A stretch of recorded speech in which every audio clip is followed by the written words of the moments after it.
monks as a unit are not interesting. So here we're looking at the unit from Age of Empires 2 strategy game. We're looking at monks and why for viewers it's not an interesting unit to watch. And I don't particularly like when pros go monks from a viewership point only because I think that it doesn't show off the skill of the pros and it doesn't get me hyped at all compared to other units in the game. So monks, it's a unit that is based around RNG because it converts other units from your enemy. So when there's some calculation that's done, there's some math from the game that's done to decide if it's going to be a conversion or not. And any hype around monks and any plays around monks revolve around this central RNG component. There is a little bit of skill elements around monks, of course, because you need to individually click the units that you want to convert. But from a viewership point of view, you're not really seeing this. There's no way for the viewer, especially newer viewers of Age of Empires, to see this skill show off compared to other units in the game. So let's take, for example, the siege micro. I get hyped when there's like fat shots from catapults, fat shots from mangonels and siege onagers, and even the siege has an extra option for the delete trick, which adds another dimension, another spice to the whole micro for siege. And you look at the monks, in contrast, they don't do much apart from clicking individual units. And like I said, from a viewership point of view, I don't find it interesting that the outcome of the fights is based around RNG. I think that it's one thing that really bothers me. It can even be frustrating. Like for me, I get super frustrated sometimes when I'm watching games. Most recently, Hera versus Mr. Yo and Red Bull Wololo. Hera's just making a bunch of monks and he's trying to convert some units. And I just find it frustrating that there's nothing really going on. Like, yes, okay, there's some extremely high skill level going on in terms of macro. They're both building up their armies. They're building forward. Like Yo was trying to go forward, get the middle in that game in the semifinal, and Hera's defending his base. But like the monk, if you just look at the monk perspective from that game, I don't find it particularly hype, and I don't find it particularly interesting. So another thing I think that's compounded is that as a viewer, when you're watching the monk micro in DE, there's no like super classic sound of that monk conversion, and that really bothers me too. Like there's no classic wololo sound, which I think is an essential element to the game.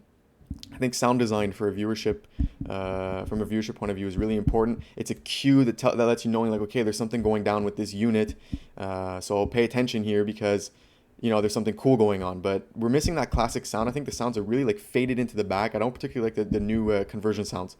Voodoo mod, I find it super obnoxious. Like it really really annoys me because it's not a cool sound. And also, why not just use the original sound from the Voobly? So I think that even it compounds the fact that the monks aren't interesting to watch with this audio problem.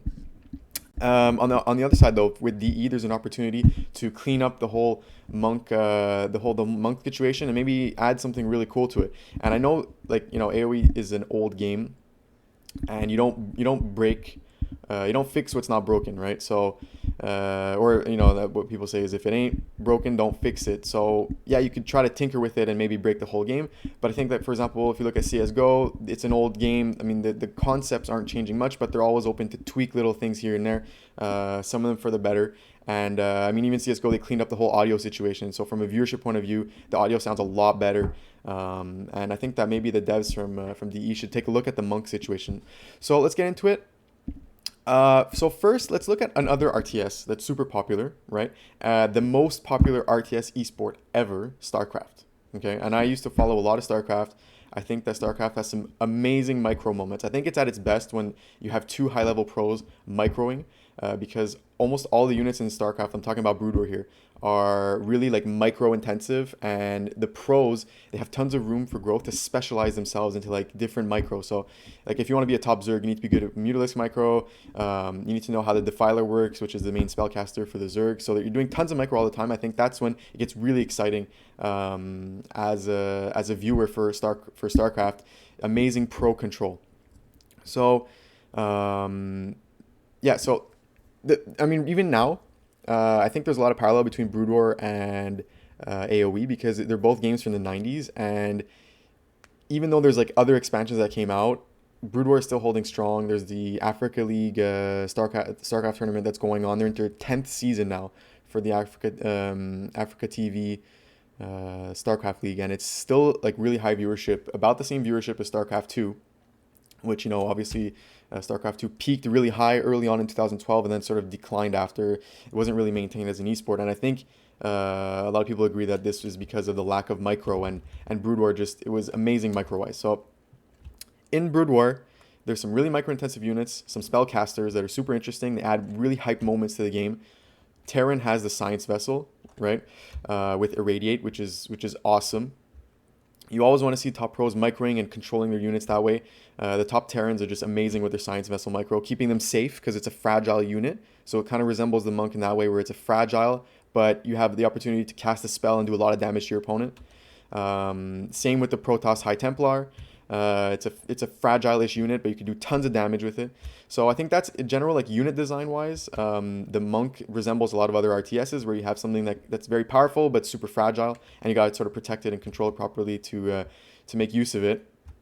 But I think the best comparison between StarCraft and the Monks is the Shuttle Reaver combo, because in StarCraft there's a unit called the Reaver for the Protoss, which is a really slow moving unit. Like, you can't just walk it across the map most of the time because it's way too slow and it's very vulnerable, and compared to other units in the game, so it could get sniped off. So that very closely resembles the Monk in AOE, whereas the Monk has a very slow move speed that you can then upgrade later on for certain civs. So actually, I don't even know if all civs get the speed upgrade. But anyways, the point is that the Reaver has a transportation unit too. So you could put it inside of the shuttle, which makes it sort of like you can't directly target it while it's in the shuttle. You could target the shuttle obviously and take out both at the same time. So that creates super hype moments where you have something that can do a lot of damage in the Reaver. It's being microed around and controlled around the map, and can possibly go in and change the whole outcome of the game.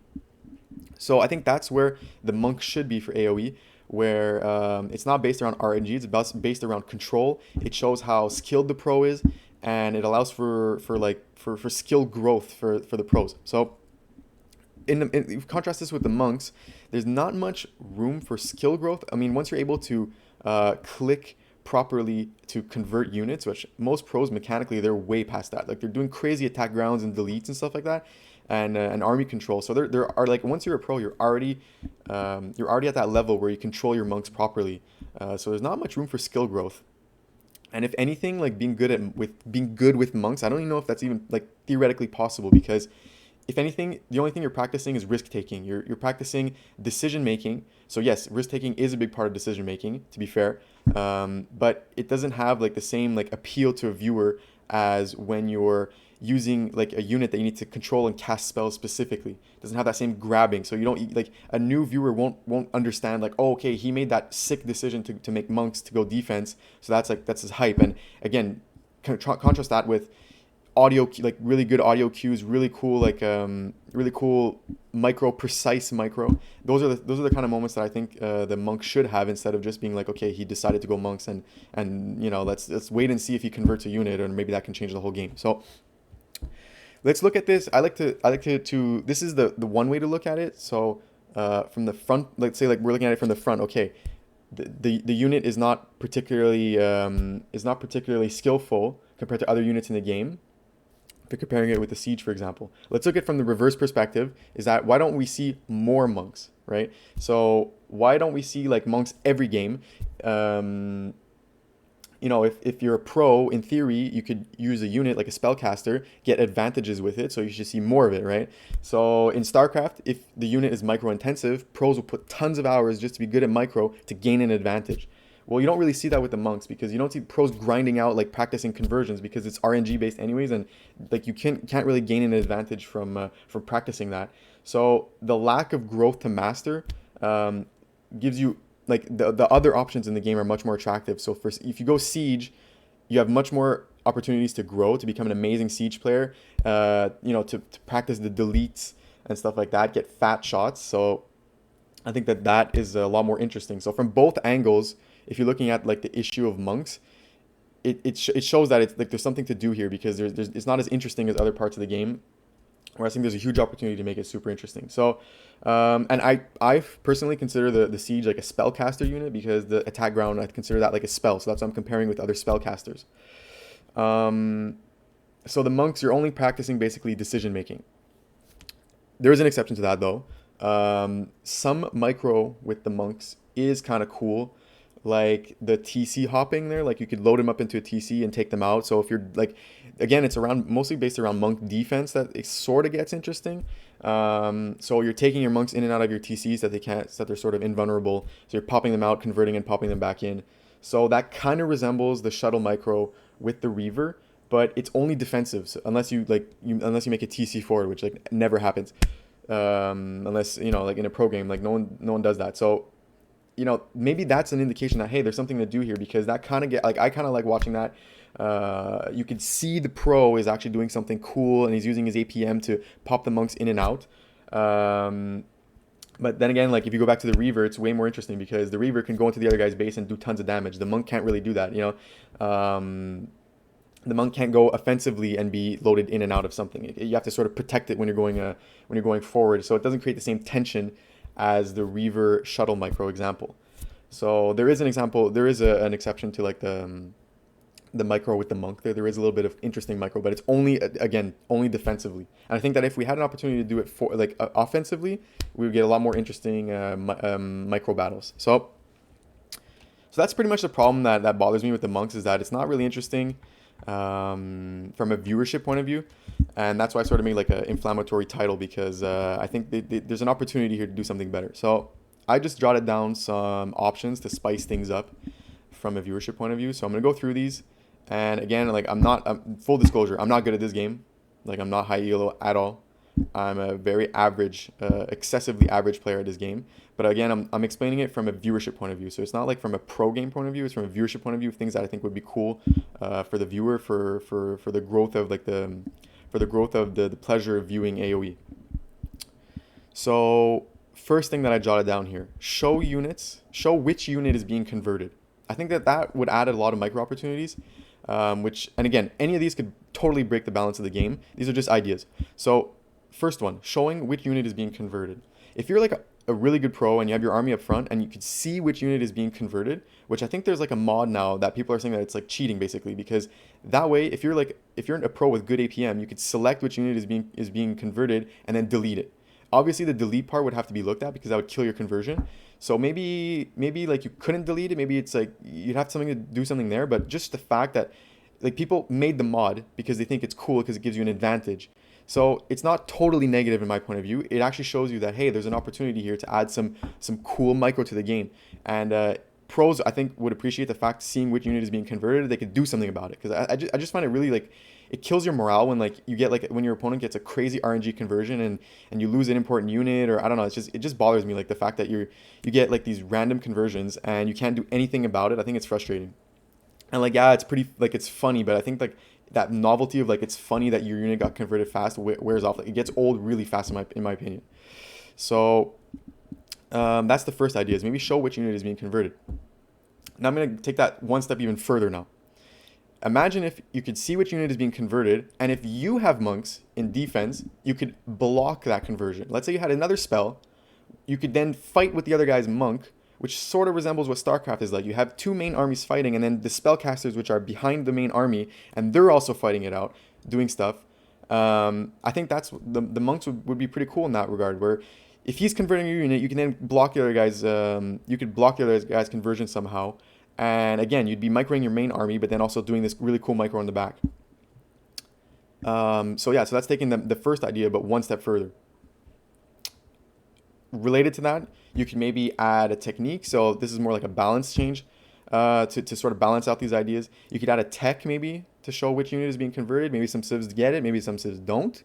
That could be a cool option because I think like the techs that are already there for monks are not super interesting. Like there's redemption, some civs get, some civs don't get. Like that's a cool tech, but the tech that makes your units delete automatically, like I find that really, really, really boring. And like I said, like look at it from pure viewership perspective. You get hyped because he's getting the tech, because like you see okay, he's teching into the delete tech.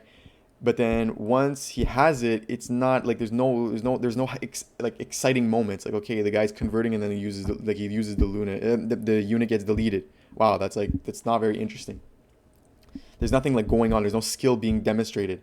and I think it waters down like sort of the experience. So that tech I kind of have a problem with, and I think that the tech on like a positive, like a negative of that tech would be showing which unit is being converted, so you could actually do something about it. If it's deleting, okay, whatever. Already, it's a step forward, but I don't think that the deleting unit which being converted is particularly interesting. Um, here's another idea. Maybe look at the conversion times, because there already is like some math in the game for which units get converted faster and stuff like that.